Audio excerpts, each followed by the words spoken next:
Good evening, everybody, and welcome to another edition of Monday Night Raw Dog. I am your host, Coach, and it has been a couple of weeks since I have been on here, and I apologize to everybody, but I had that my man Big Daddy C held down the fort while I was gone, so he's not only the best producer in the game, he's also the best co-host in the game. Give it up for Big Daddy C, everybody. See how you doing, man? Thank you, thank you. Appreciate the words. I'm doing good, man. Good, I'm good. It's a pretty solid episode tonight. Saved by the main event. So let's talk some hmm some wrestling.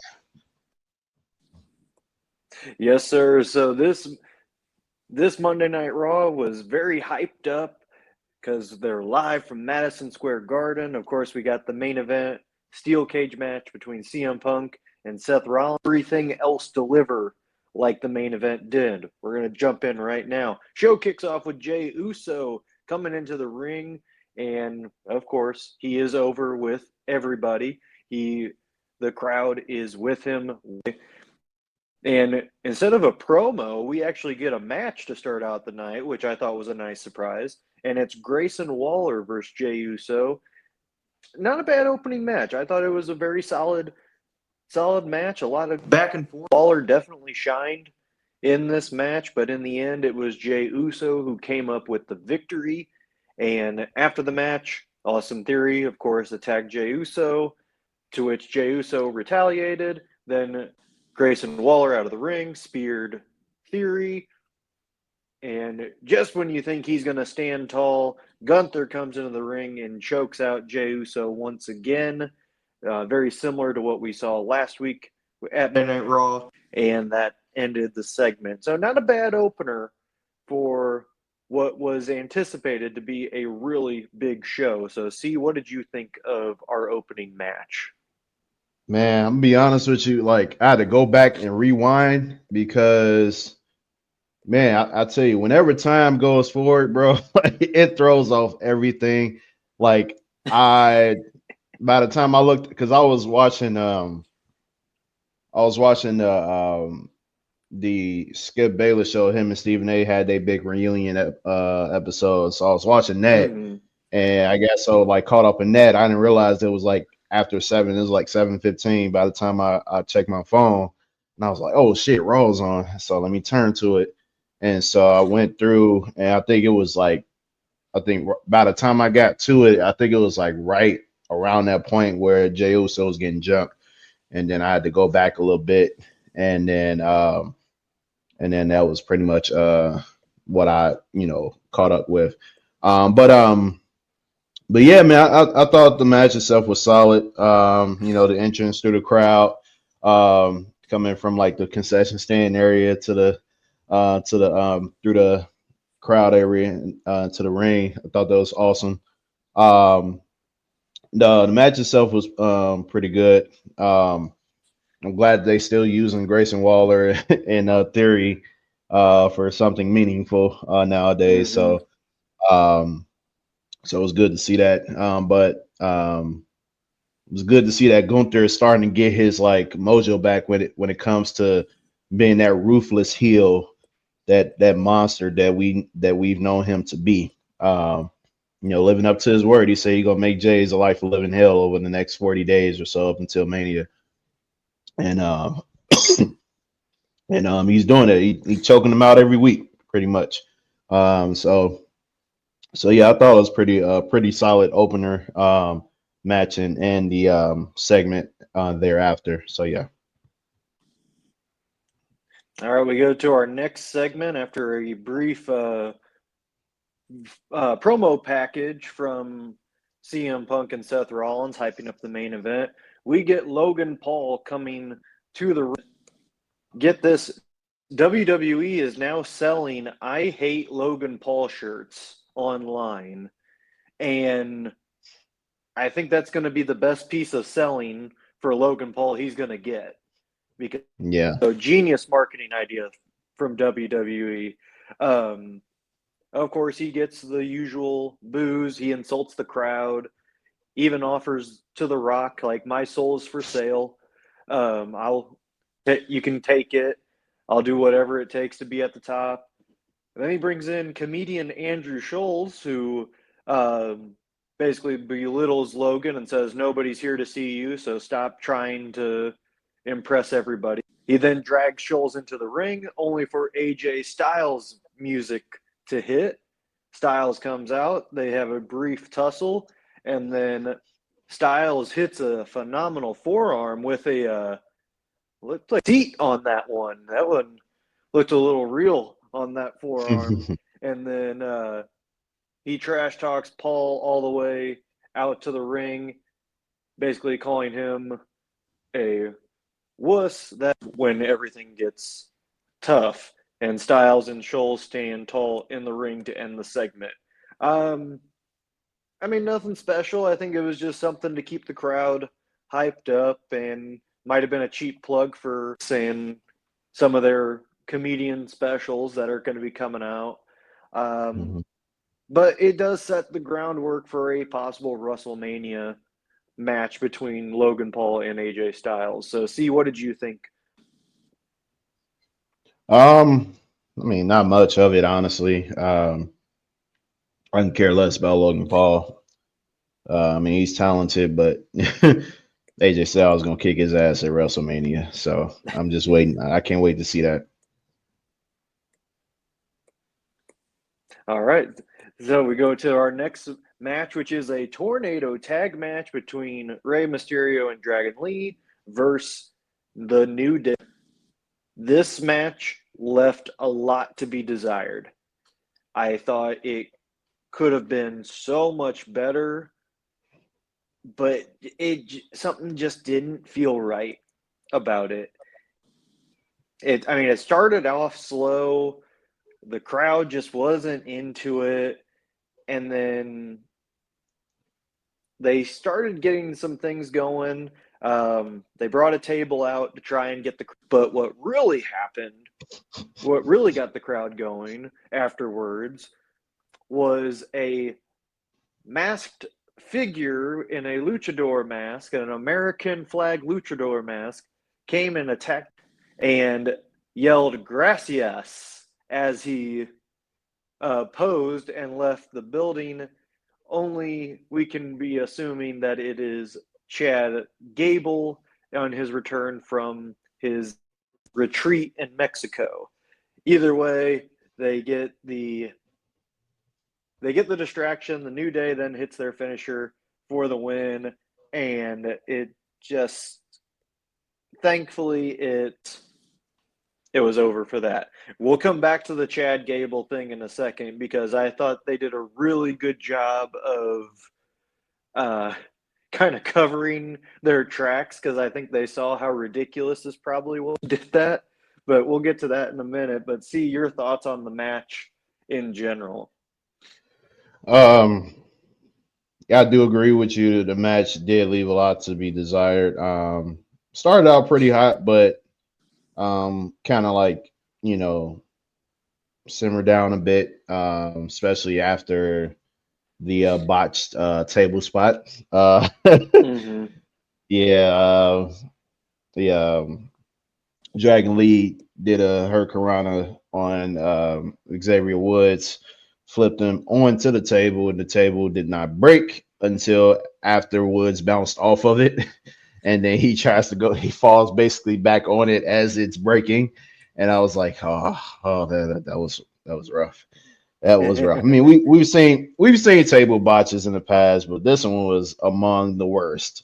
And Mm-hmm. so so I think after that, I kind of lost interest a bit. It did start to pick up slightly, but then I think they ruined it by throwing Chad Gable in there, honestly, because I'm like, why is he in this? Like, he wasn't really feuding with them. He wasn't really feuding with Ray in the LWO. He was feuding Mm-hmm. with Penta, and that was the whole purpose of him leaving to go get seek out a luchador mentor so that he could take down Penta. And so my thing is, why throw Chad in here? It was so random. It was so random. And I'm like, come on, man. So that was my whole thoughts on the match itself. Did seem, it started off hot, but then it simmered down, and then it when it started to pick back up, they kind of ruined it with the Chad Gable interference. So yeah. So, piggybacking off of that, we did get later in the show Kathy Kelly trying to interview Chad Gable, asking why. Of course, Gable going into full on denial and saying that it was probably some random person from the crowd that did it because it's New York City and security here is terrible. And as pressing and pressing about the uh, of why he would do that, why he attacked Dragon Lee, you see behind him a man in the American made mask getting arrested by security. So I am praying that they just say, okay, this was a one off thing. We tried it out. Obviously, the crowd did not like it, or the internet did not like it. So, and we're going to switch it up. I really hope that's what they're going with, because good save on their part for that. But only time will tell next week with if they're going to continue this storyline like that, ask, or if they're going to pivot. Praying for a pivot. That's all I have to say. All right, our Yeah, next segment, we get sometimes Cody Rhodes. Oh, go ahead. See? no, I just said sometimes hey, it doesn't hurt to pivot as we saw last year. It does not hurt to Mm-hmm. pivot. Sometimes pivoting it does wonders, and so in this case, we might have to have another pivot. Yeah. So then our next segment, we get Cody Rhodes coming to the ring, still supporting his black eye from the Elimination Chamber, and he gives a nice little speech to teasing that next week Cena and Rhodes will be in the same building for the first time since the Elimination Chamber. So we will probably get a segment for that next week when they are in for Monday Night Raw. But overall, I think it's just it was a simple but effective promo. He basically guaranteed that Cena will not win number 7, and that Cody Rhodes is the face of the company, not John Cena anymore. So, but with this promo, this is when Cody Rhodes is at his best, is when he kind of does his brag, kind of see those heel tendencies in him. Those are the promos that are his best, not the total babyface promos where he talks about how the crowd's behind him and everything. And Mm-hmm. but these ones where he calls out his opponent and brags about you are not gonna beat me. Those are when he's at his best, and I hope he keeps doing more of those consistently. As is. Your thoughts, C? Yeah, I think his promo on SmackDown was kind of like off, I guess. Um, I guess mainly I feel like a lot of us did expect a lot more. Like we expected him to be like fired up, like CM Punk was after, Elimination Chamber after he lost. But like I think it hadn't got personal. I feel like well, it should be personal at this point, but like I feel Mm-hmm. like for in terms of Cena and Cody, um, they haven't had enough interaction for it to be personal like it was with him and Kevin Owens. Yeah. So it takes something like that to bring out that side of Cody. And I feel like we probably won't get that probably until next week. Hopefully we get it Mm-hmm. next week with both of them being under the same roof. But this week I think um even with this week I still feel like, he was kind of lacking a little bit in the promo.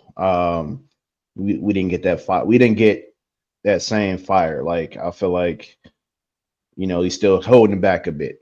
And And like I Mm-hmm. said, it still could be due to the fact that, it's not as personal as we would want it to be at.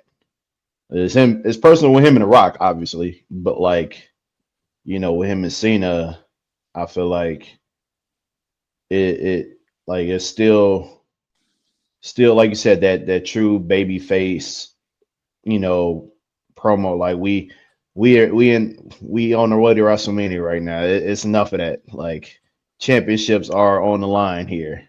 History is on the line here. Vegas. What happens in Vegas stays in Vegas. Like if Cena wins 17, it'll never be done again. Cody knocks off Mm-hmm. Cena at his last WrestleMania. Never to be done again because this may be Cena's last one. So like, a lot of first and last that could happen, at this pay-per-view. So there's a lot on the line, and it's time to amp it up, Cody. Do what you did last year, Cody. When The Rock was kicking your ass week in, week out, and that fire came about, like we need that again.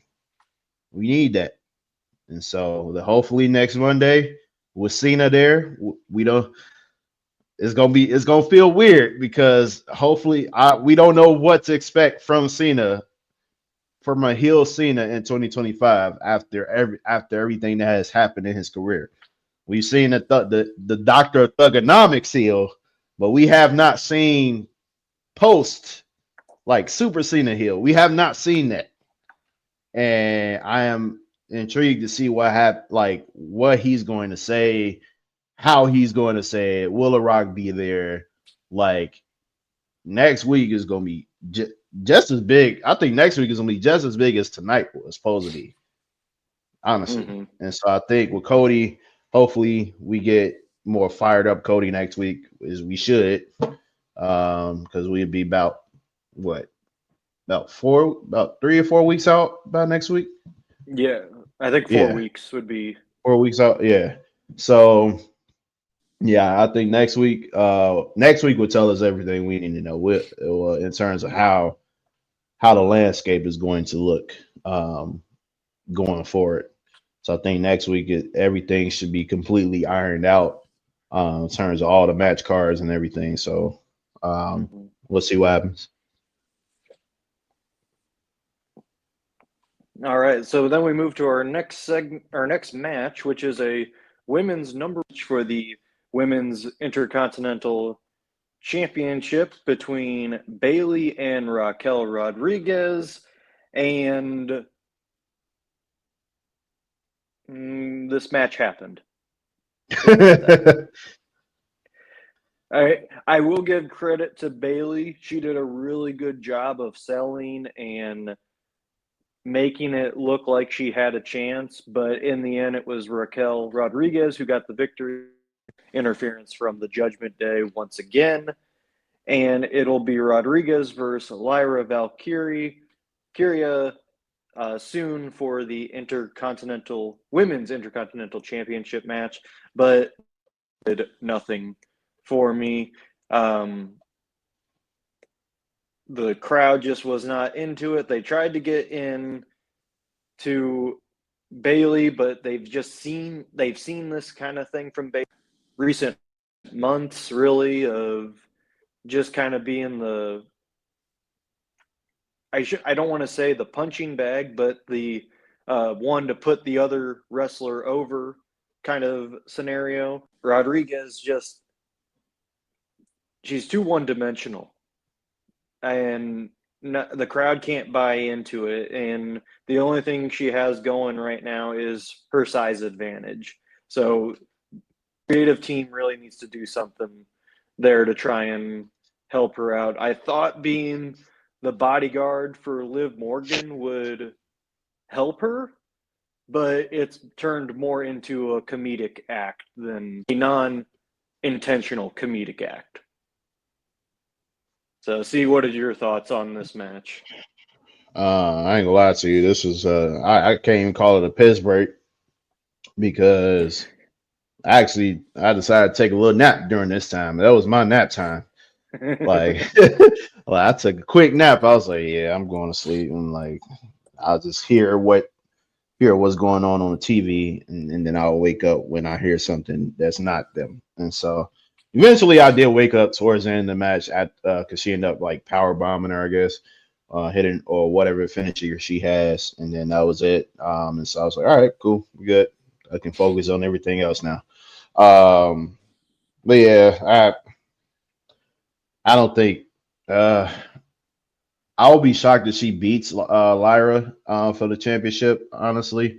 I think Lyra's had a decent run so far. You know, I think it's too soon to take the strap above her. And so I think you know, I don't know. I think I'm sure they'll go into Mania with a match. Or hopefully they don't do it. If they do it before, I wouldn't be surprised because you don't want to have too many unnecessary matches on the card.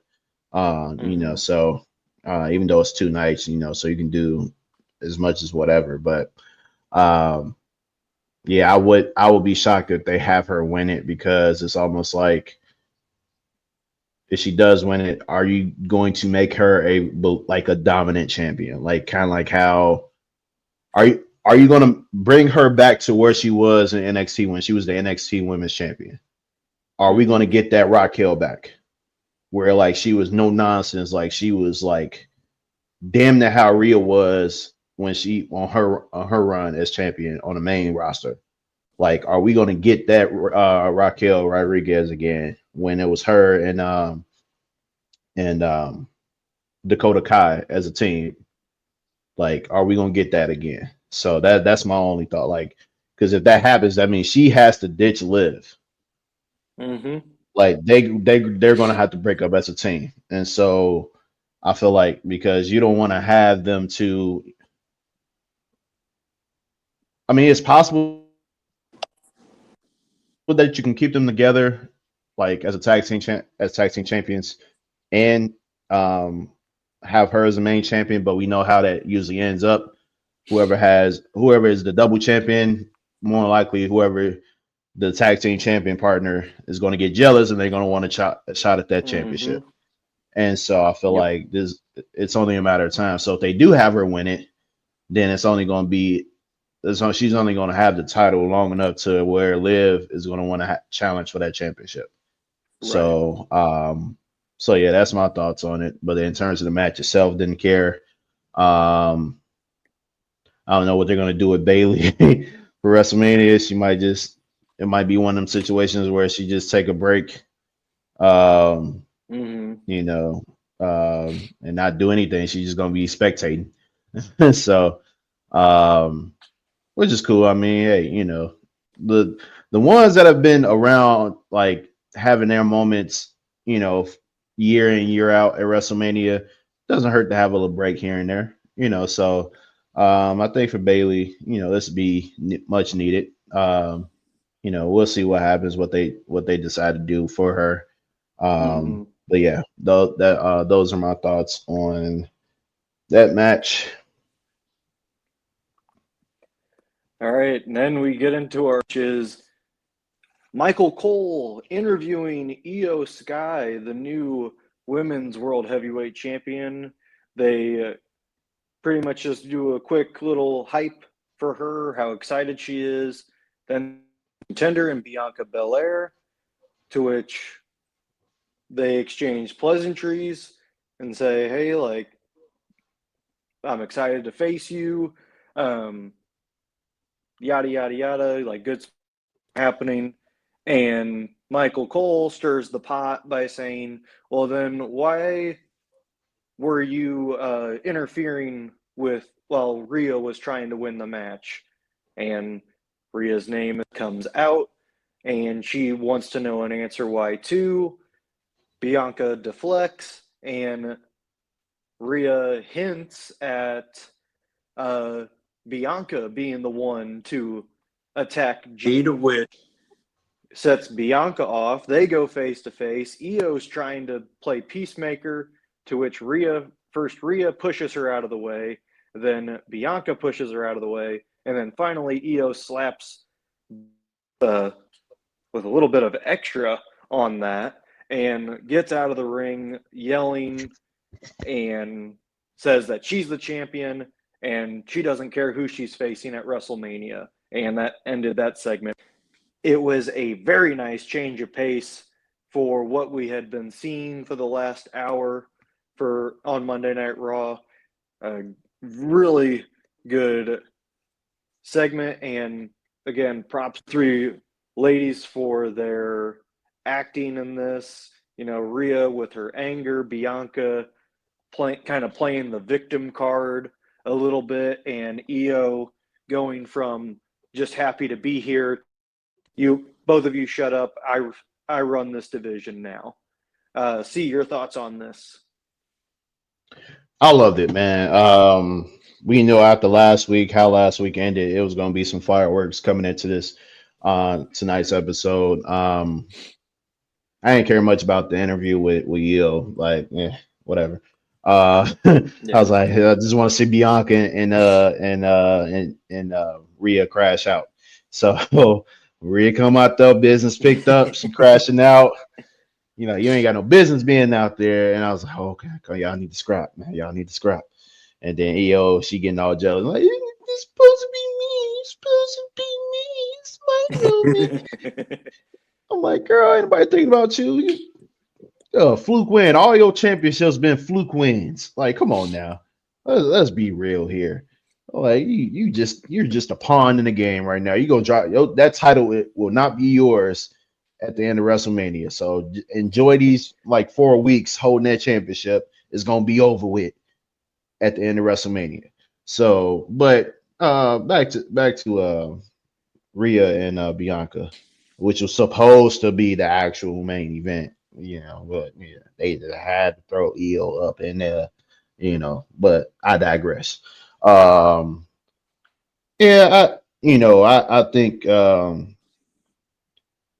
obviously there's so many layers to Bianca, got so much stuff going on. So like I feel like we gotta tune in to Raw, we gotta tune in to SmackDown to see exactly what's going to happen. Same thing with Cody, Roman, and CM Punk, seeing everybody. Like we gotta tune in to both shows essentially because all damn near every storyline is like overlapping on both shows. And so, which is good, you know, it's cool. Even with the brand split, like it's cool that they got, you know, that things are overlapping both shows. The storylines are, but yeah, I thought it was a great promo. The slap did surprise her slapping both Rhea and Bianca did surprise the hell out of me, and the fact that she got outside the ring unscathed. I was like, okay. And then my thing is, hell, why Bianca and Rhea didn't start going at it? I'm like, I thought Rhea was about to crash out and go at Bianca. I'm like, bro, what are we doing? So I did think it was a little disappointing end to that segment. I thought they was gonna keep scrapping, but you know, guess they're gonna save it for next week or SmackDown, whichever they decide to do. But yeah, those are my thoughts. Yeah, they were just teasing us with this segment, but Yeah. hey, nothing wrong with that. Nothing wrong with that because it's going to be a great payoff. We get to our main event, which is a steel cage match between CM Punk and Seth freaking Rollins. And this was one heck of a match. They started out going at it with each other. Stop. Then they started using the cage as a weapon. Punk hit an early GTS, but Rollins kicked out. Rollins taunting. He opened up the cage and said, "Here, just walk out. I dare you." And that led to Punk flipping off Seth Rollins, which we're in the Netflix era, yet for some reason we still have to black out guys flipping each other off when that's been a mainstay in WWE for, I don't know, 20 years. But either way, then Punk got the upper hand. Rollins with the same thing. Rollins responded kindly with another double bird. And Punk then hit 3 elbow drops that would make Macho Man proud. But each time Rollins kicked out after the third one in a really good false finish. Punk then climbed to the top of the cage, and what looked like he was going to escape, looked like he was going to do an elbow drop off of that cage, but Rollins then did a superplex off of that cage, off the steel cage, and both men down. Punk then eventually hit a stomp on Seth Rollins. He kicked out of the stomp. Punk hits a third GTS. Rollins kicks out again, and then eventually Rollins recovers, puts Punk in the STF, reminiscent from the Elimination Chamber. Punk counters into the Anaconda Vice, and from there, chaos. Then Rollins hits a GTS, to which Punk kicks out, and then Rollins hits another stomp and is right by the door, still recovering. Who comes back but the Tribal Chief? He rips Rollins out of the ring and onto the floor, giving Seth Rollins the victory, but Roman does not care, punches Rollins, gives him a spear, and then sets him up for a stomp of his own, which he hits, and then puts him on the steel steps, only for security and management to come out. And you see Reigns cooling off. He's still fired. The crowd's still firing him up. But then we look into the ring, and there is Paul Heyman consoling CM Punk the match. And you can see the jealousy on Roman Reigns' face as he comes back into the ring, grabs Punk, knocks him down, picks him back up, and hits him with a spear as the corner, still trying to acknowledge his Tribal Chief. And Reigns glares down over Punk, and that ends the show. And that, my friends, is how you save a lackluster with that kind of main event. So bravo there, guys, to really recover on that. Just an excellent match all the way around. I can't say enough about this. See your thoughts on this match on our main event. Amazing. Definitely main event worthy of having at Madison Square Garden. Steel cage matches come rare nowadays, man, especially on Monday Night Raw or Friday Night SmackDown. Seem like we get them more on NXT than we do on the main shows. Yeah, I enjoyed it, man.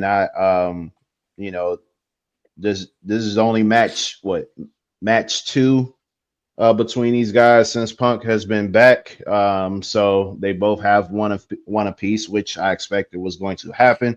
And so obviously, they got one more down the line, but that'll have to wait because this match at WrestleMania is going to be a triple threat. And so I think, but yeah, we knew Roman was going to be back. We talked about it, for weeks. And this was the best time to bring him back.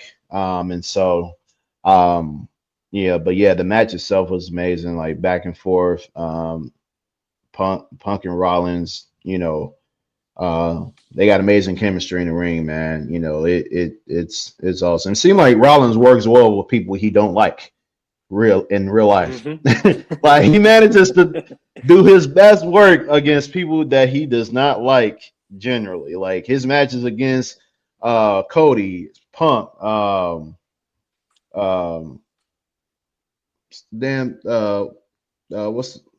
his name? The one he had, the other dude he had real life beef with.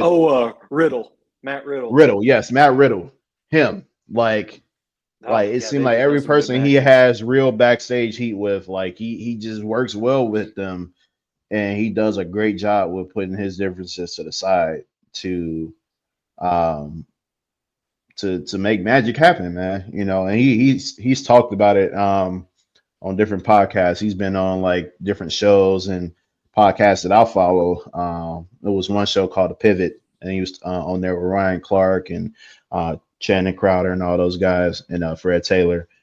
He's talking about, kind of like separating, you know, the real life beef from like on screen television feuds, and like, and how like the motivation behind it. And so he said he's willing to do what he needs to do for business, and tell a story, and willing to put his differences aside. And so I feel like that's what we're seeing playing out here, with the CM Punk feud. Now we throw Roman into the mix. It just so many other layers, considering the fact that those two are like almost like proteges of CM Punk. Like CM Punk's Shield idea, the Shield idea was Punk's, and so and the fact that those two started out in the Shield, and to see them where they are now, and it's all full circle. Now CM Punk, he's been gone for 10 years. They've been kicking ass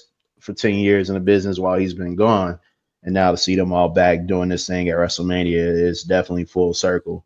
So yeah, man, I enjoyed it. I thought the spot was weird, like where the camera was like on Rollins, like while he's like just sitting on the ropes and the crowd is just going crazy. I was like, obviously Roman's like on his way. And so, but I was expecting the music to hit, and then the crowd really go crazy. But I think they wanted it to do something different and kind of like make it, to where like he just yanked this dude out of the damn cage, out of the damn ring. And so my thing was, when they panned over to Paul Heyman in the ring, I was like, how the fuck Paul get in the ring? Like, I was like, how did he get in the ring? I'm like, I know they panned away, but I was like, I didn't see him come out there with Roman, but I would imagine if he was out there. But like, I'm like, how the fuck he get to the ring, bro?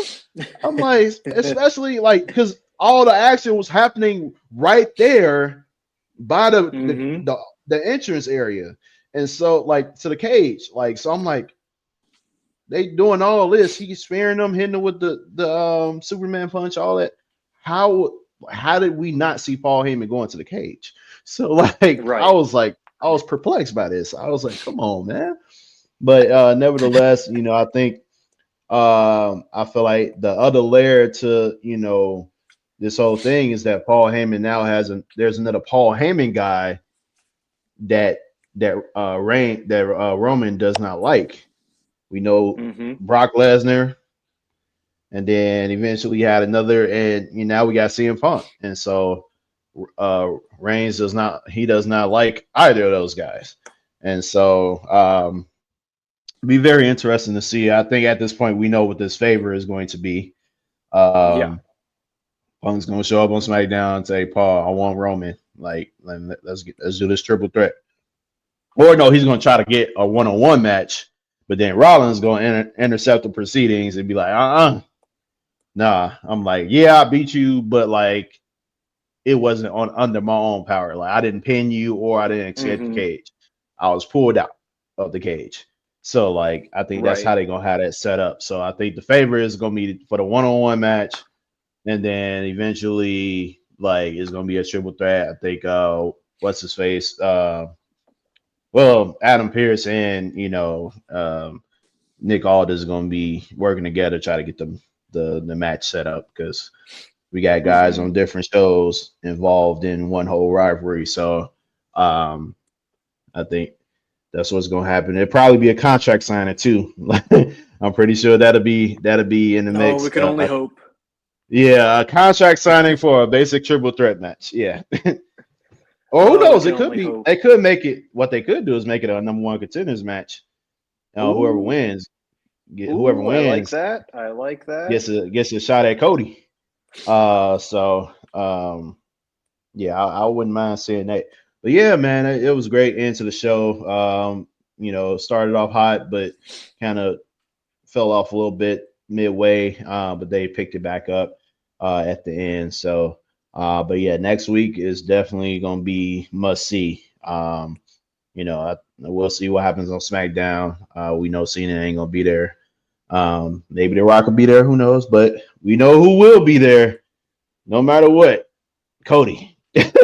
Cody Mm-hmm. Cody said, I'm popping up on every show. I don't care. It's WrestleMania season. I'm popping up everywhere.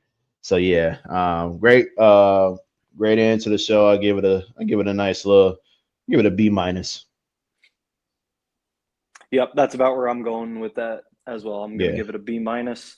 Mhm. Definitely say the main event Yeah. and in the segment with Bianca Rhea and Io. But that is going to wrap things up here for us on another edition of Monday Night Raw Dog. Thank you for tuned in and listened. Feel free to leave a comment if you want to see something next time here on Monday night, or if you want to listen to anything, want to suggest anything for our other shows that we have. We do recap. We have our SmackDown, Lowdown, Bring It Around Town, Rebound, however you want to say it, show on Friday night. And then, of course, our variety show on Sunday where we just talk wrestling. So feel free to leave us a comment and follow us on all of our social medias. We're on X, Facebook, Instagram, Twitch, Spotify, getting back on Apple Podcasts, and of course, we are also on YouTube. For Big Daddy C, I am Coach. Thank you all once again, and we will see you next week on Monday Night Raw Dog. Thanks for tuning in, guys, or those who will be tuning in. We'll catch you guys on Friday. Peace.